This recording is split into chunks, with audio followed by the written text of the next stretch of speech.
Good evening, everyone, and welcome to another episode of Turn Left. I am your host, Indiana's own Dana Black, coming to you live. Yes, all the way live from Black Pearl Studios, where we talk about Indiana politics from the left side of things. Well, if you boot up and you have you a Valentine, I hope you enjoyed your Valentine's Day. I know I did. I got surprised. I can't tell y'all what the surprise was because y'all might get mad at me later. I'm just saying. St. Elmo's is my friend. I really enjoyed my Valentine's Day. I hope y'all did too. Now, let's get to the State House because you know that's where my passion is. You know that's what I care about. I mean, I care about a lot of things, but the Indianapolis Star reports Indiana lawmakers held a hearing on marijuana decriminalization bill for the first time on Wednesday. But that's the extent of the progress expected this session on the bill. See, just when y'all got excited about Indiana waking up and joining everyone else in this century, at least joining Michigan, Illinois, Kentucky, and Ohio, they decided that they are not going to actually pass a vote. The House Courts and Criminal Code Committee Chair, Representative Wendy McNamara, said she decided to hear a bill proposing to decriminalize possession of 2 ounces or less of marijuana as a conversation starter, but said it ultimately will not get a vote this session. But y'all, that's a step in the right direction when you're talking about Indiana. I mean, I know y'all keep thinking because we have that amazing racetrack and people be going 200 miles an hour that, you know, our lawmakers are going to be moving that fast too. No. They're still in their 58 Studebaker. I don't know. Some other halfway decent news out of the State House. Another attempt at passing the so-called anti-CRT legislation in Indiana looks to be in trouble after a bill to prohibit schools from teaching certain concepts about race, religion, gender identity, and other characteristics was pulled from the legislative committee agenda on Wednesday. SB 386 was scheduled for a hearing in the Senate's Education Committee on Wednesday afternoon. On Tuesday, a coalition of education, religious, and social justice activists and organizers held a press conference to oppose the bill, calling it racist and harmful. By Tuesday evening, the bill had been pulled from the next day's calendar. Y'all, this is what showing up looks like. You show up before the thing even gets on the calendar. Y'all said we don't want this nonsense because, see, that's what the State House is fighting right now. So we were lucky enough that homeboy decided, do I really want to be embarrassed like my cohorts were last year in the General Assembly session when they tried to pass their anti-CRT bill? You remember, homeboy was like, oh no, let's teach both sides of the Holocaust because, you know, there's good sides on both sides, right? Remember that? Y'all remember that? Well, he didn't want that embarrassment, so he pulled it. But what I will tell you got a hearing, and a long hearing, was SB 12. Now, what is SB 12? On the surface, it sounded pretty good. Almost, but not really. This bill is about removing harmful materials from libraries and school libraries and public libraries. But they had like Toni Morrison books that they were talking about, because it may have had a line or two. And this whole debate went on for hours. First of all, Senator Liz Brown threw an amendment in there at the last minute and mucked it all up, and everybody was all confused. But then I love Senator Greg Taylor. He is quite awesome. He received some literature for some folks who were supporting SB 12. And one of the books that was on the list of banned books was The Hate You Give. Now, I don't know if you guys have seen the movie. I saw the movie. I didn't read the book, but the movie was about police shooting an unarmed black person because, you know, that happens, unfortunately. And it was a story about how to keep the hate from wanting to cause harm to those police officers. And they wanted to ban this book. And they didn't know that he has a relative that was on the production of the movie. Didn't know that. But this is what's crazy to me.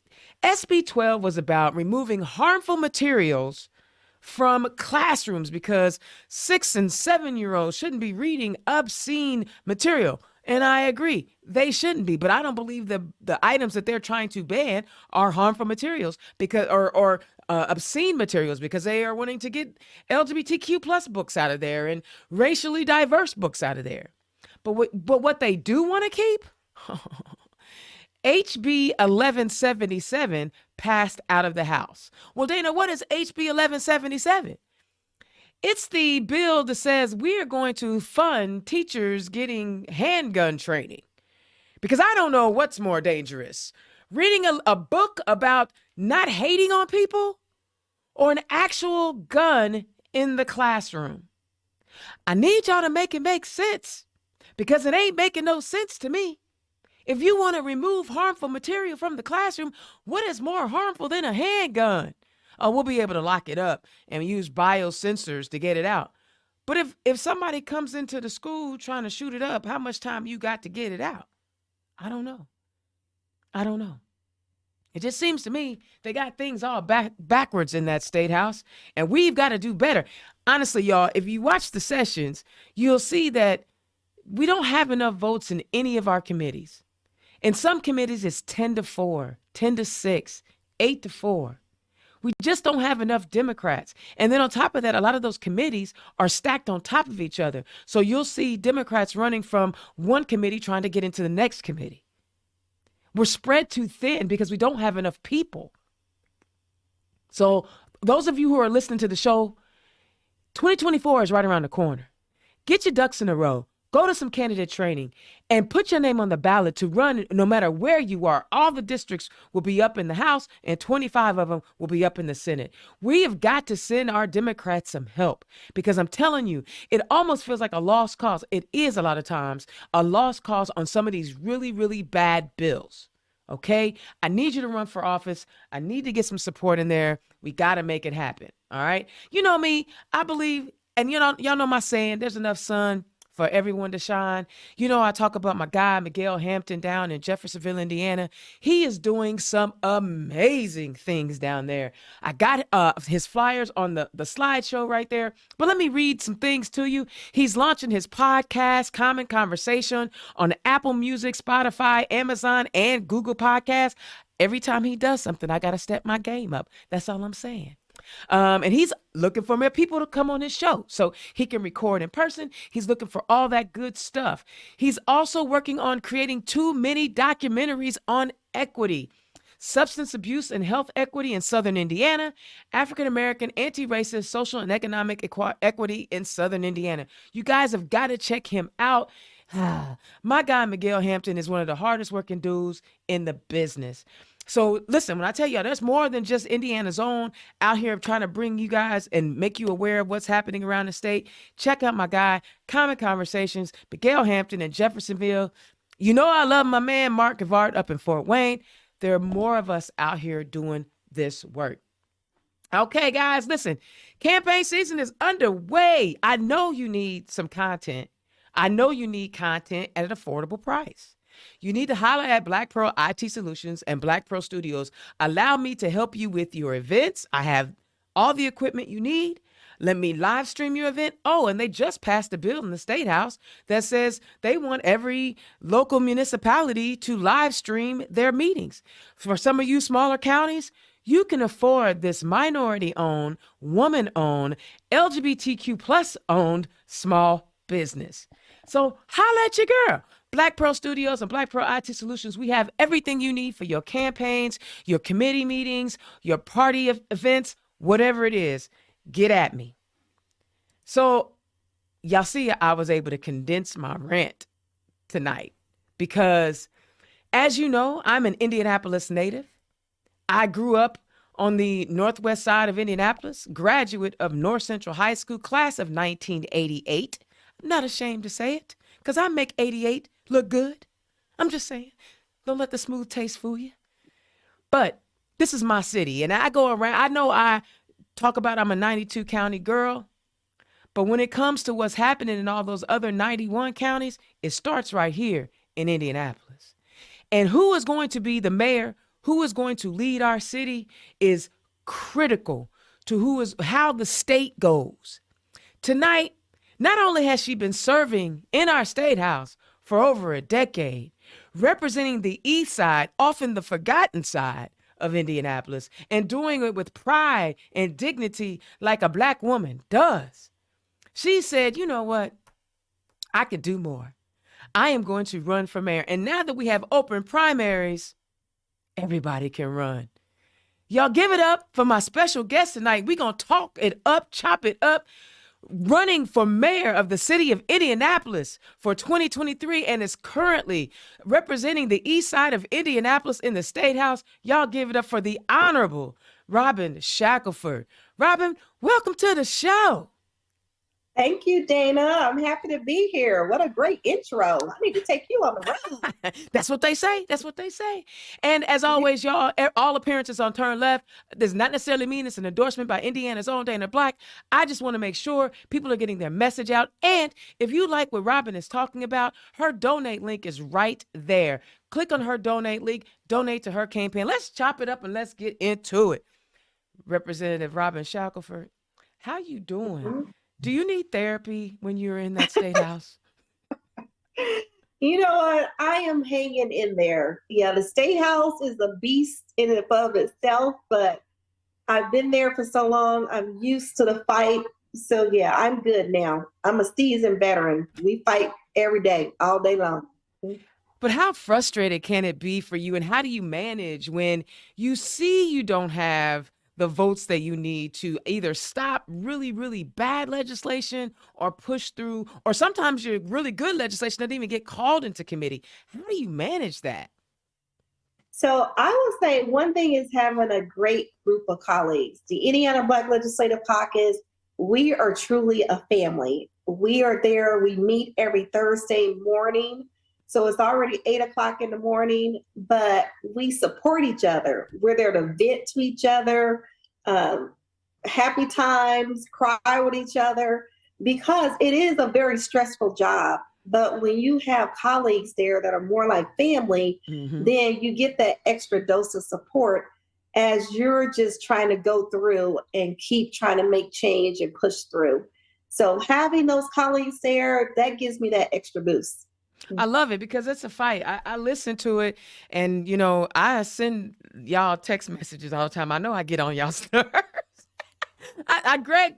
Senator Greg Taylor, you know, I could just watch his exasperation. He probably talks as much as I do when it comes to a lot of the stuff that's happening. But I appreciate the fight that you guys have because I know it's not easy. So I'm saying thank you for what you put up with, and all of our representatives and all of our senators in the Democratic side of the House and Senate who fight because, oh my God, they want to ban books. and I love our Democrats because we are not afraid to get up, point out, call out. Yeah, all our Democrats, even the freshmen that done came in, they're already like going in head on. Because you can't just sit there. It's so much. And like you said, we're outnumbered so many times. Even when you're sitting there in committee, it's usually like 10-4. But you have to be vocal and still let them know that we are watching and we don't agree and it's not right. And our Democrats do that every single day, in and out. Absolutely. That's why I say people get ready to put your name on the ballot. They need the help. All right, let's turn our focus because honestly, I really want to spend the bulk of our night talking about the greatest city in Indiana. I said it, the greatest city in Indiana, Indianapolis, Indiana, the place where it all starts. So tell the people who you are and where you come from. So I'm born and raised in this city. I was born over on the east side in the Martindale-Brightwood area, and grew up pretty much in the Fall Creek area over off 36 in Delaware.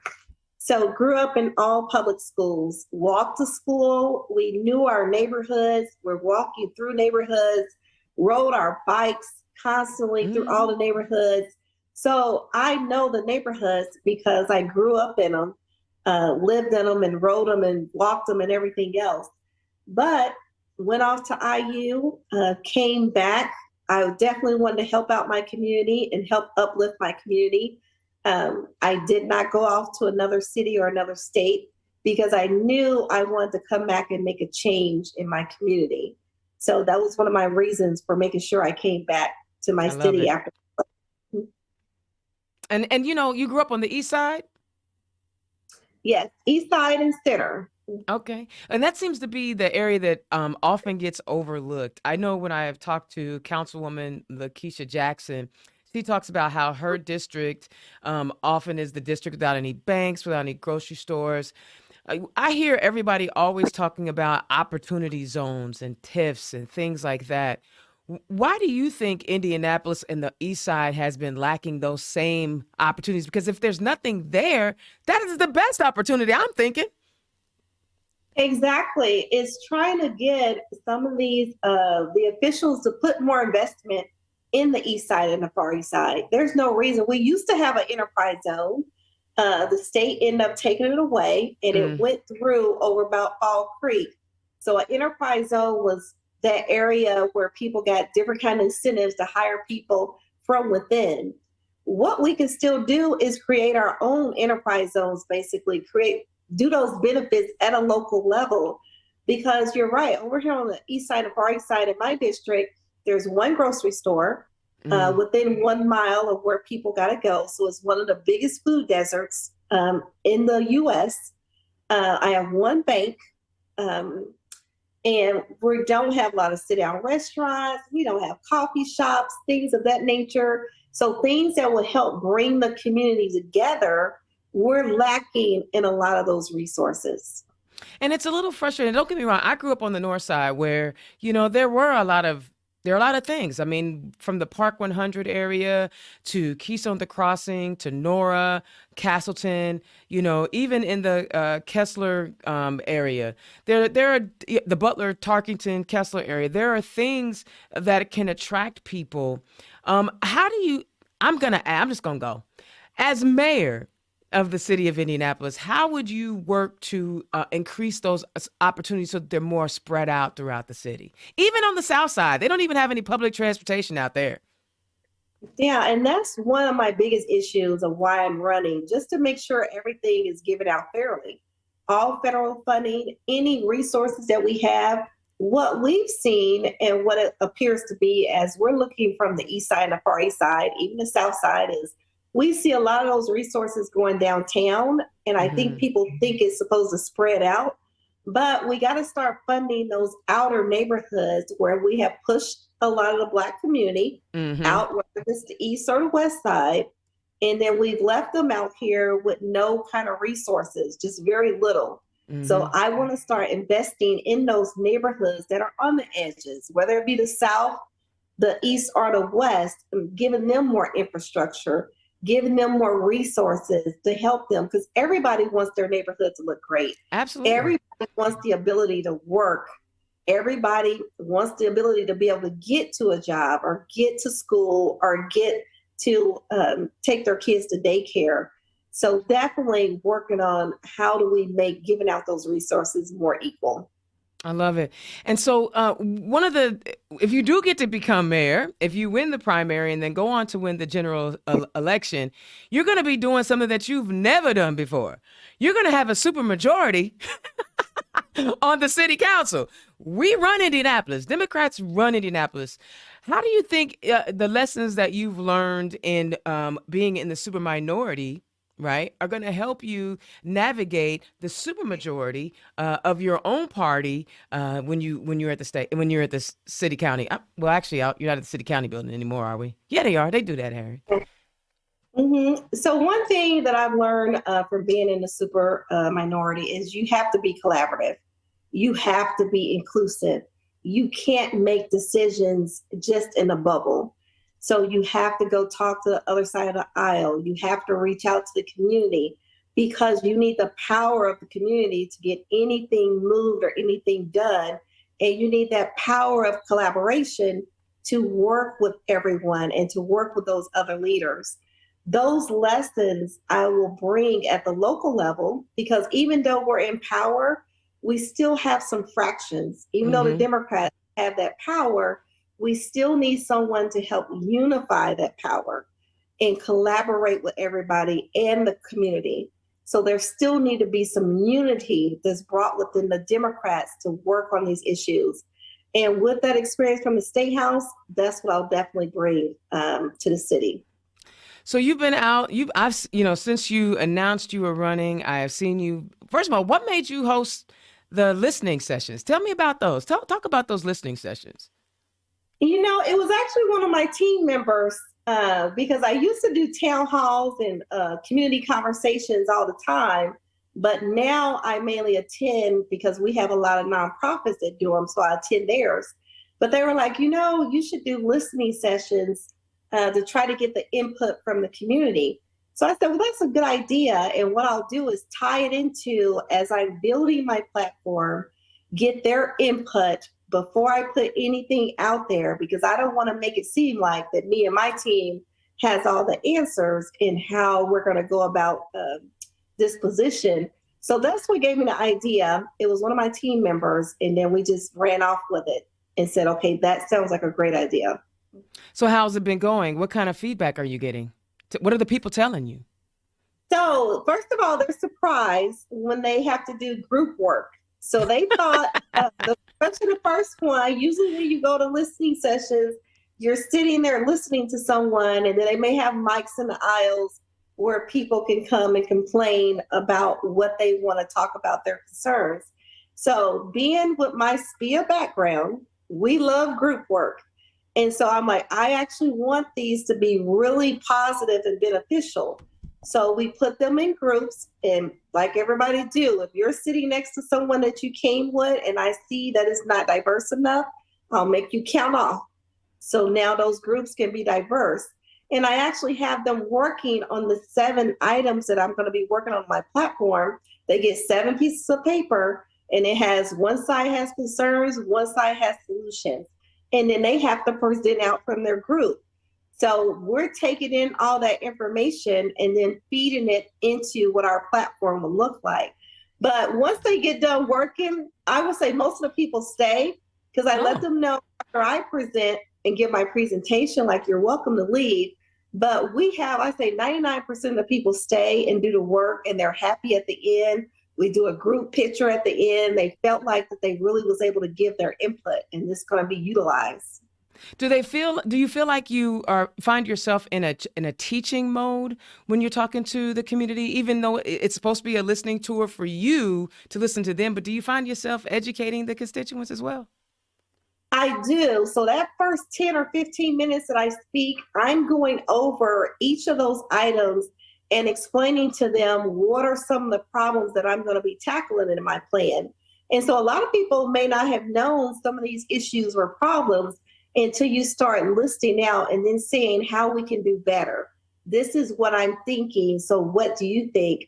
So at one point, somebody said, well, how about you take your presentation or put your items on our sheets and we can write next, to it. Right? So no, I'm like, I don't want you to take what I'm saying. I want you to learn from what I'm saying and build on it. So I don't want you just to respond to exactly what I'm saying. So I want to hear exactly what are your issues and concerns that you're having with public safety or infrastructure or healthcare. Like, what does that look like to you, and what should the city be doing? Mm-hmm. And so what has been the biggest takeaway from those conversations from your listening sessions?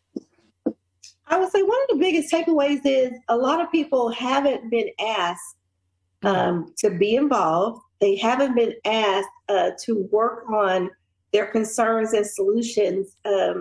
They feel like since I came out to where they are, I came out to their neighborhoods. They feel like that I've asked them like one-on-one, that I'm willing to reach out, so then they're willing to come and give their input. And I'm not saying that nobody else has never did a town hall or Of course. did a community conversation or a coffee session. But when you sit down and you're actually doing this group work and you see someone running for mayor and visiting all these different neighborhoods just to get their input, they feel grateful that I've even reached out and willing to come and see what their input is. Yeah, that's one of the things that I've tried to accomplish with Turn Left is making it seem like or reinforcing the fact that every politician is just a regular old person. They just decided to go into public service, and a part of that is bringing the conversation to them in a way that's fun, because this ain't your mama's Barbara Walters. I'm over here acting a clown on a regular basis, but bringing substance to the conversation and making it feel real. That's one of the things I've always struggled with when I'm out talking to folks is that they've always felt like we as politicians, and I say we even though I'm a losing politician, we are not actual regular people. Talk about what it means for you to go into a room and I know that I'm still an elected official groupie. I cannot help myself. But how does it make you feel when you're able to hug a constituent or, shake a hand or just connect with somebody? How does that make you feel? Well, it makes you feel good. It makes you feel like, okay, this is why I'm here. Because elected officials, we get beat up a lot. We get beat up, whether it's verbally, text, people think we're not working, we're not doing stuff. So we take in all of that and still press on. So when people come up to you and just want to give you a hug or want to pray over you, it feels great that someone actually cares and cares about you and not just our persona and not calling us some type of politician, making it seem like a dirty word. So that feels great. And then I wanted to just hit on when you said in person. So leading up to the listening sessions, we actually canvass those neighborhoods to invite them to the listening session. Oh.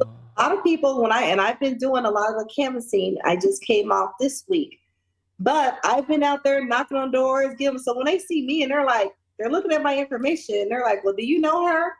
I said, "Well,"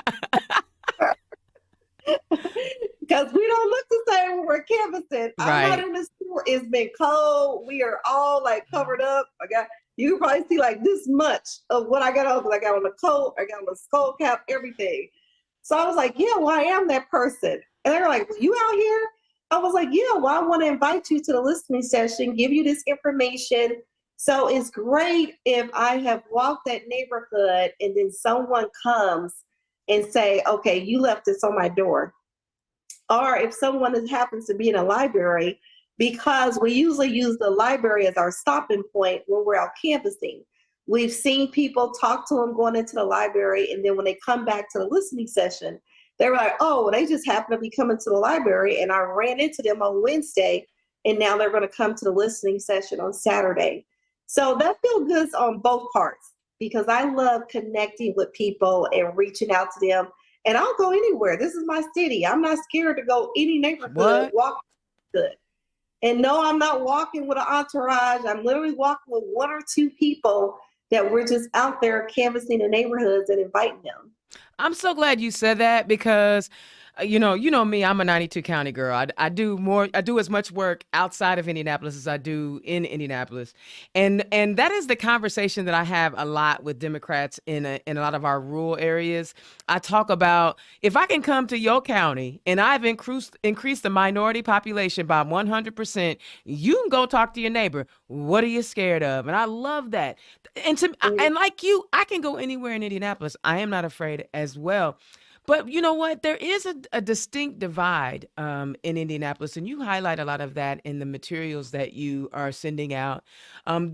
Indianapolis, you can be like where I live right now. I live decent, but if I go a mile one way, there are people who are financially struggling, and I go a mile another way. Shoot, you think you hit Shangri-La? How do we everybody's need is different in a city of almost 1 million people. How will you be able to address all of the different needs, because some people are not worried about WIC, where some people are always worried about WIC. How do you have those conversations with such a diverse and rich and full city? So I would say being at the State House give you that experience. You're talking to legislators from 92 counties, from all over, and they have to support your bill. They have to think that whatever idea that you have that you think is important in an urban area is also good for the whole state. So when you're trying to draw up legislation, the first thing you're thinking about is how do I make this appealing to the whole state, to everybody? Because everybody basically gets to vote on it. It would be different if just my district got the vote on a piece of legislation and it only affected my district. It only went into law into House District 98. But that's not the case. So whatever we're working on, you're talking to people that may come from a farm. You're talking to people that may come from a high-end city. You're talking to all these people trying to work on these issues. So with that experience, it was another reason why I did the listening sessions, because I'm going to Nora this Saturday. Mm-hmm. I want to know Nora's concerns, their issues, as the same as I wanted to know Hallville. Mm-hmm. Those are going to be different issues that you got to work on at the same time. Everybody is a resident of the city and deserve to be recognized and to be addressed and have their issues addressed. And every neighborhood is going to have different issues. So that was one of the reasons why I did the listening session, because I want to go and hear what all the issues are in all the different neighborhoods. I love it. That's a great answer. So I'm going to do something different tonight with you. So you're the guinea pig. I'm going to actually take some questions from some folks who are online, because I'm getting a lot of comments on the Facebook Live. So I want to make sure, since people are engaging, I'm going to ask their questions. Is it all right with you? Okay, all All right. right. Because I don't ever give out pre-noted questions anyway. So my homegirl I used to work with at the city county building, Miss Othello's got a question. The streets in Indianapolis are bad. They are really, really bad. And they've been bad for a very long time. She wants to know what you plan to do to fix the streets and the roads, because honestly, that's a big concern for a lot of folk. So I'm sure people, they may know this, they may not know this. The city is not getting enough funding from the state. We are in about $1 billion deficit when it comes to like what our streets really need, the streets and the sidewalks, our whole infrastructure packet. I will make it a priority to be at the State House lobbying and advocating for more money for our infrastructure. This is something that has to be advocated for on a daily, on a weekly basis, and sitting down with those legislators. A lot of legislators do not like Marion County. They feel that we get enough resources. So they are very anti-Marion County, but to have that relationship with some of the legislators and be like, look, like, and now they're seeing our streets, they got to drive into Indianapolis to work. They're even complaining. So we got to take their complaints and be like, okay, there is a solution to this. We have to come up with some type of long-term funding to fix our streets and make it a priority. And that is what I will definitely do. See, I got an idea, but everybody's not going to like it. And because I get so frustrated with my folks who come in from our donut counties to make those six-figure salaries, and then they take their six-figure salary taxes back to their county, and then their roads are all wonderful and fantabulous, and then they complain about what's happening in Marion County. I have an idea. See, what we do is on Indiana license plates, because they have those numbers that tell you which county you're from. We put tolls. We put tolls on all the county border lines, and then you get charged a penny every time you cross over. It's not that much. You won't notice it if you don't come into Indianapolis that often. But those of y'all that come to work every day and take your money back to your county, that's just me. That is not Robin Shackleford. Y'all do not hold her to that. Well, you know what? That has been thrown around the State House for years, tolls, and then also a commuter tax.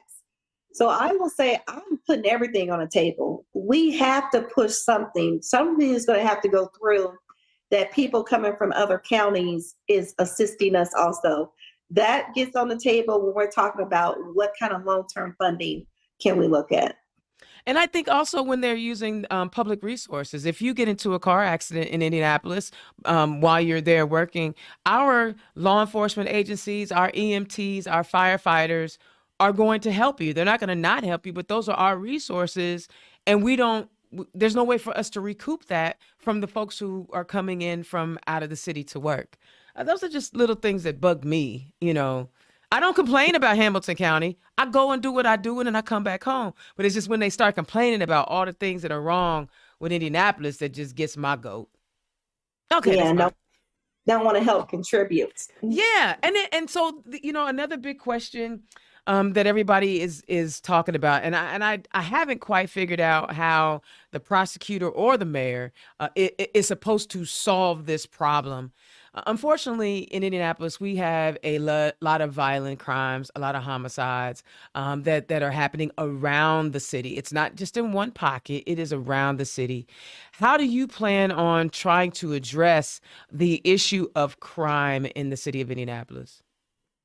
So I will say one thing, and this is a major part that I think we haven't given enough emphasis on, is looking at those root causes, looking at mental health, looking at poverty, looking at the lack of transportation. We have to start looking at more on the preventative side to see why are people actually committing these crimes and address those instead of mainly looking at the enforcement side. Mm-hmm. Now, that's not to say that I'm not going to hold somebody accountable if you break the law. And that's not to say that I'm not going to also focus on repeat offenders, because we have to do something about these repeat offenders that keep getting out. And then usually their offenses are usually escalating. So for me, we got to look at both sides, but we Mm-hmm. got to look more on that preventive side. That's the side that's been missing for a while. And that's scary because again, I don't think any one office or any one person can address crime personally. I know Roland Martin has been talking about it as of late, where he talks about crime happens. If you look at the tax bracket and the credit score of communities, those with higher credit scores see lower crime rates, and it has nothing to do with race. Even though we know that, from a race perspective, African Americans are disproportionately at a lower income than our white brothers and sisters, but even in communities where there are black folks and the income and the credit rating is higher, then crime is lower. I don't think people want to look at that. They just want to lock people away and pretend like, you can lock up bad behavior. You're not going to fix it if it's about me being hungry. Yeah, and I remember one time I was speaking or talking to kids at Warren, and they were like, what we need is more jobs Mm-hmm. accessible that we can get to. They was Yeah. like, it doesn't help like if with the job, and they weren't getting enough hours. I think one student was working at like a Family Dollar. He was Mm-hmm. like, there's not a lot of places that we can work actually in our community. Mm-hmm. So if the kids aren't working, then what they're doing, they're going to be getting in trouble if they don't have some place to go, if they don't have a park that they want to go to, boxing areas, no other Right. resources, then they're end up getting in trouble. So we got to look at, okay, what do these kids have in this neighborhood that aren't getting in trouble compared to what do these kids have that are getting in trouble? And it's the same with the adults. If the blacks in the more affluent areas aren't breaking the law, aren't getting in trouble, then what's missing in those Mm-hmm. neighborhoods where they are getting in trouble? And that's the part that I want to focus more on. And I don't want people to think, okay, well, then she's not going to focus on making sure that people are locked up if they break a law. Yeah. That's not it. We have to get down to these causes and work on the causes before they even break the law. We're, Absolutely. yeah, we got to get in these schools. We got to give them more counselors that they can speak to, more mental health therapy that they can get. We have to get down at that level before they even do something.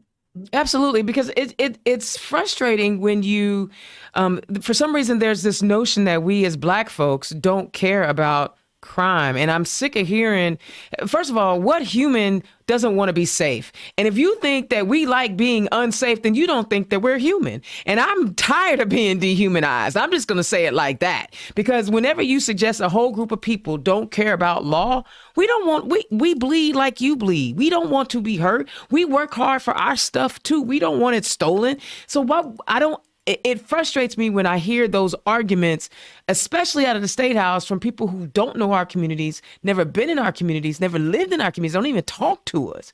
And that's why it's so frustrating at the state house. But here in the city, it seems like our counselors do kind of get it. Like, I know I can go talk to Vop. I know I can talk to Zach. I know I can talk to Maggie. And if I say something, they're going to recognize and understand what I'm saying. And they know it's not just a racial thing. I don't know. That was just something. So you talked about people needing opportunities to work. Most people want to work. They're not, people just aren't inherently lazy. One of the things that I think is hurting us in Indianapolis is that we really don't have the necessary mass transit, transportation that we need to get people out to. I'm not mad that they building jobs in Hendricks County. I'm not mad that they building jobs in Hancock or Johnson County, but we don't have the means to get people who need them in this city to those jobs. Talk about the lack of real mass transportation in a city that's almost 1 million people strong, and how you are going to try to work in the State House when they've tried to outlaw just the discussion of mass transportation. Well, here's the issue. I've sat in many of group conversations, whether it's dealing with healthcare, whether it's dealing, you need to get to work, where people have complained about the bus system that are taking the bus. I've heard that it may take you 10 hours to get to a doctor's appointment. If you live on the Far East Side and you got a doctor's appointment way up in St. Vincent, and you got to go downtown, get a transfer, get on another bus to take you up, people aren't realizing how long people are traveling to get to places. And so then they wonder why people don't go to their doctor's appointments. They wonder why, if they're not showing up at their kids' school, because if you got to rely on public transportation, that is a tricky system that you got to try to navigate, where these buses only run certain hours. They only go up certain streets. You may have to walk a mile from your bus stop to get to where you really need to go. So not having a mass transit system, we are not able to get people where they need to be, whether it's work, school, healthcare. And so we're asking them to piece together this transportation system between the public, between their friends and family, between if they can't afford a car and the high gas prices. They're trying to piece together how to get somewhere. And it's very hard. And some people don't take that into consideration. I know, and it's a struggle. So let's switch the focus, because I don't want this to seem like, we only have, you're a dynamic human. So I know we can go into a lot of different areas. One of the things about Indianapolis, and I say it and I mean it, this is the economic hub of our entire state, but we have to continue to grow the economy. What are some of the things that you want to do to attract businesses and attract small businesses, not just large corporations, to the heartland, to this amazing, amazing city? So one of the things we got to do is we have to make doing business here easier, especially for small businesses. I've heard people talking about, small business owners talking about our permit process, how long it takes if they're trying to get a project and how long it takes them to get a permit.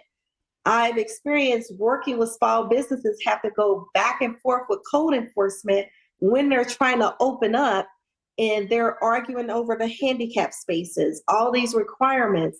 So if we're going to attract these businesses, especially small businesses, we got to make it a little bit easier for them to do their business and actually be able to make money. And that's something that the city can do. We can audit all these processes that we have that a small business will have to go through and see, okay, how do we make this more efficient? Do we really need them to send this many copies or submit this and wait this long? So that's one of the things we have to do to attract. And then we got to have a better quality of life. People want to come to a city where they can not only work, but they can live at a decent amount and not have high rents, where they have somewhere to play, where there's different activities, diverse activities. We got to get more diverse. We got to get the way you see these other cities and things that they can do. People are craving to be able to do all kind of different kind of activities that sometimes our city just doesn't offer. But we got to start making the activities that we do offer to be more diverse and more attractive. So are those more like, public-private partnerships that you're talking about, like, for those activities? Because people have to want to spend the money to bring the thing here. Yeah, definitely public-private partnerships, because as a city, we will help provide the infrastructure. We may be able to give you some tax credits or some abatements. Say if you put your location in one of our underserved communities, or even if you bring it downtown. So there's different incentives that we can offer, but I would say actually listen to the people and see the kind of things that they want. I will say we don't have a lot of Black-owned nightclubs. We don't have any jazz clubs. That Got culture, one. We, yeah, that culture is what's missing mm-hmm. that other cities have that we're lacking. And we have people here that can help bring out that culture and get it more developed and make us more attractive. But do you think like maybe the reason why we're struggling with the culture is like our city is set up so that okay, this district is where you have your clubs, and then this district is where you have your shopping, and then this is it possible that we can intermix and mingle some of these things? Like I love the Jazz Kitchen, but it's in the Broad Ripple area. You know, I love going to Slippery Noodle, but it's downtown. Is it possible to maybe put some of these spots in different places that could be zoned differently, maybe? Yeah, it's possible to put some of these places in different spots because a lot of them still got business or commercial zoning. Mm-hmm. We just need to put them in spots where, of course, it won't harm the neighbors. The neighbors Right. won't complain. But there's enough commercial zoning places to put these places at, and to put it like I think you're saying, to make it more like in a package, the more in a group area, so people can come and have that entertainment. I would love to see the mall reimagined into something like an addition to the convention center, then have the mall as a sub to that, but then have a lot of those places and things that people want to do that's actually in that mall. I would say I went to South Africa, Johannesburg, and they have this huge hotel, but within the hotel, it's almost like a mini city because it has a theater, a movie theater, a bowling alley, a casino, all these fine dining areas, everything, and all the people come, like people from the public, whether you're staying at the hotel or not, because it's huge. But it's consolidated, it's in that one area, and it's like a one shop stop for entertainment. I love it. I love it. All right. So, and one thing I wanted to mention, if you win, you'll be the mayor of the 2024 NBA All-Star Game. I'm just saying, I just want to throw that out there. That's Indianapolis. We're hosting the NBA All-Star Game. I'm going to say it again, 2024. That's Indianapolis. It's not anywhere else in Indiana. It's in Indianapolis. I need y'all to understand that. I get excited because I love my city, right? I work for Yeah. ActBlue, and, people are often surprised that I'm a black person that lives in Indiana, which I don't Mm-hmm. understand. And then if I do live in Indiana, they think that I live in Gary because they think that only black people live in Gary, Indiana. Shout out to Gary, but there's actually more black people down here.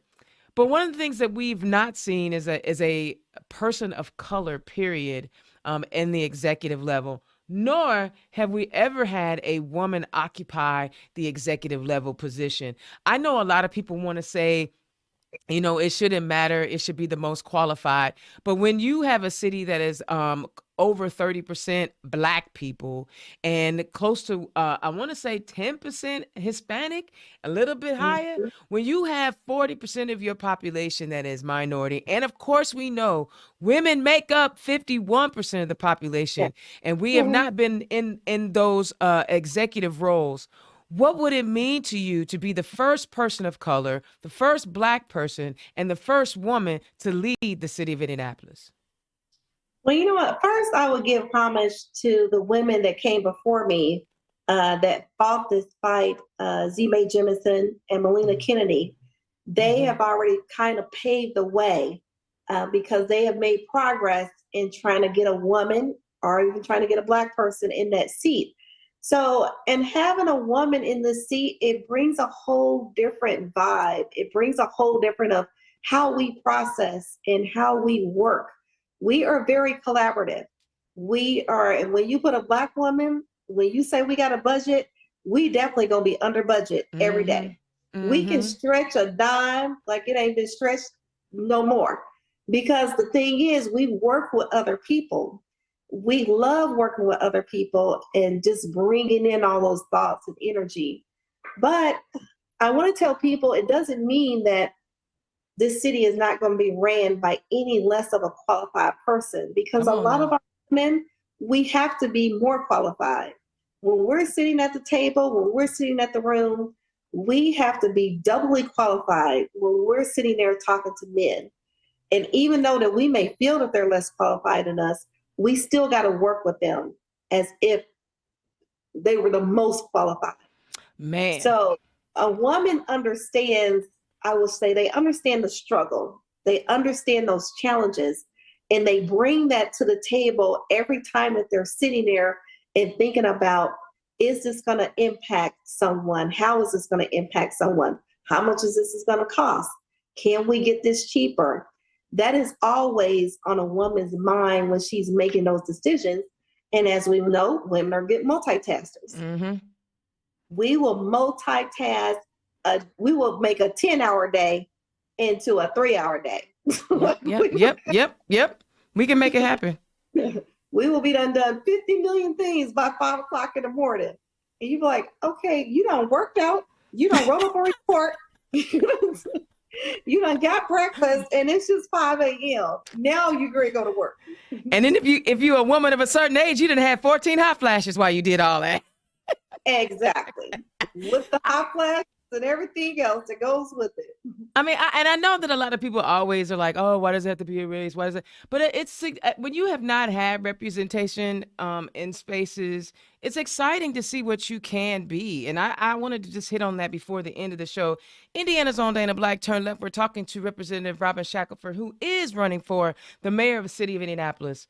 So, Robin, I know that I asked you a few questions about the things that you want to focus on. Are there some areas that we didn't touch on that you want to highlight and make sure people are aware that you know about them and you want to work on them if you were to win the mayor of the city of Indianapolis?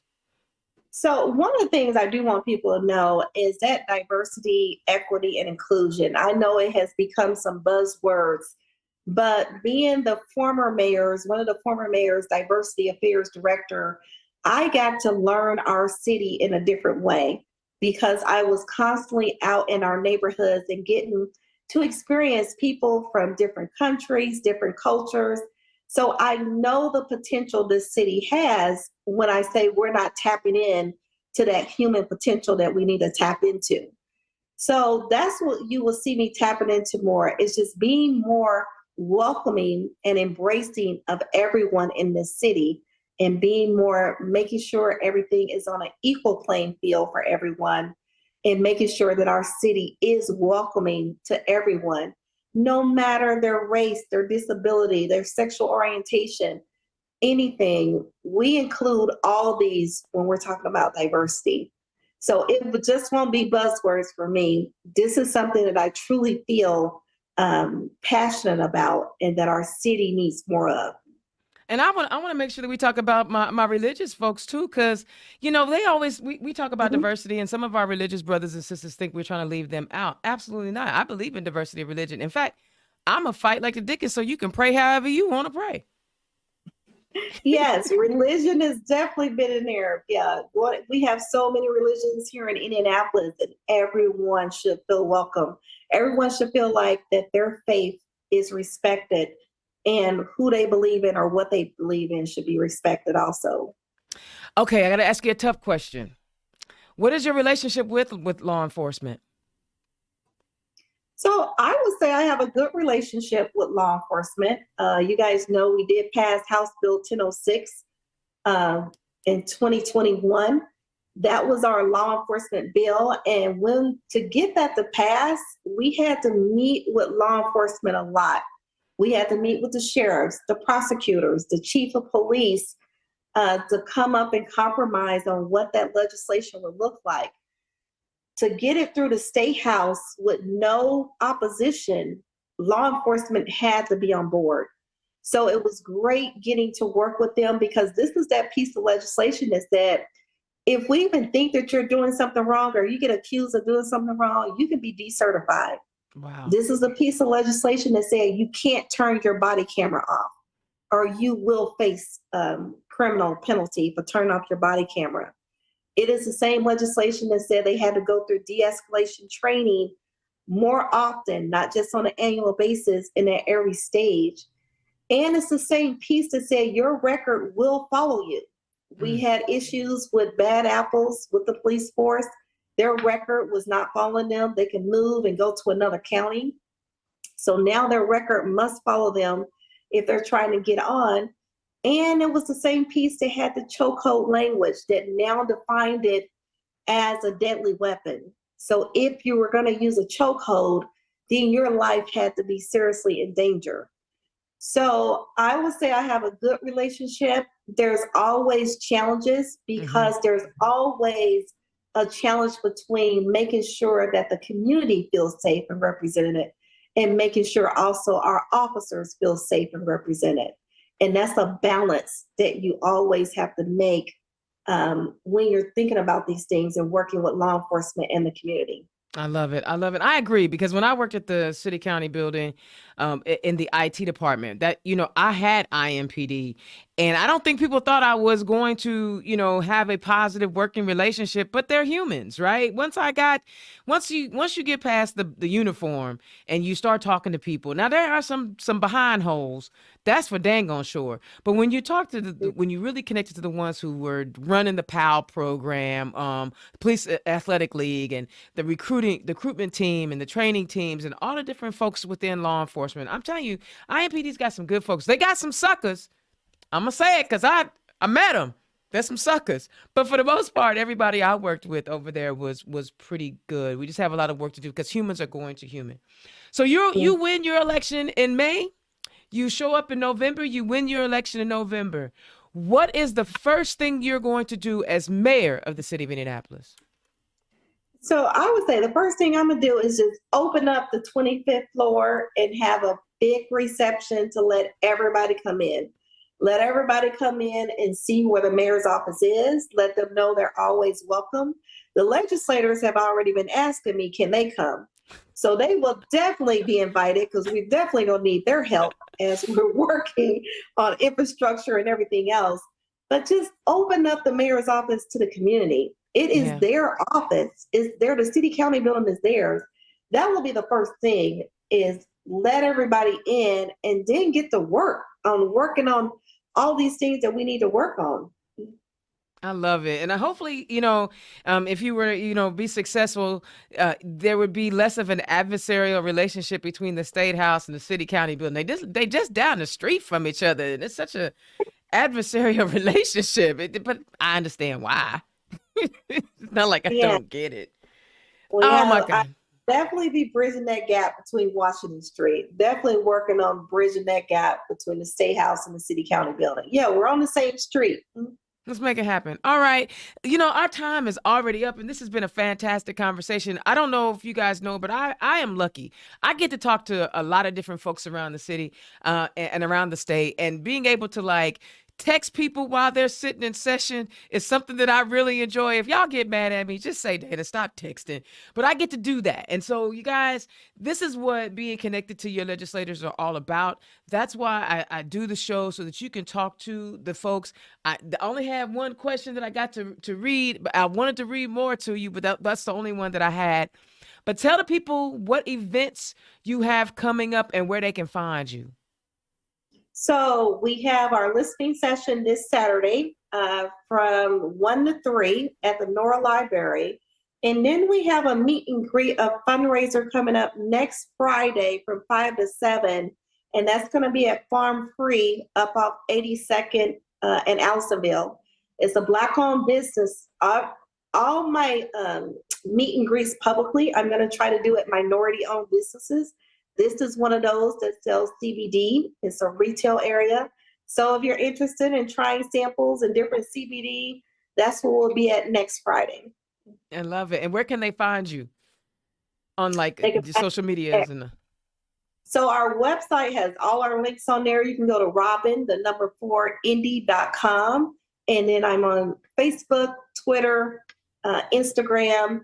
So if you just type in Robin for Mayor, it's likely you're going to hit it. I love it. And thank you so much for taking time out of your incredibly busy schedule. I know your schedule is busy because I see you in the State House and you're also canvassing a dang near million-person city trying to get elected as mayor of this wonderful, wonderful place. I wish you the best of luck. And again, as always, Indiana's Own is not endorsing any candidates because I have too much work to do. I like my job. I work for Act Blue. I love it. But I thank you for taking time. And again, this is your second visit on the show. And I offer this to all of the candidates who are running as Democrats. I'm not talking to Republicans. Y'all already know that. And y'all know how I feel about African-American Republicans. I don't get you. So I don't know.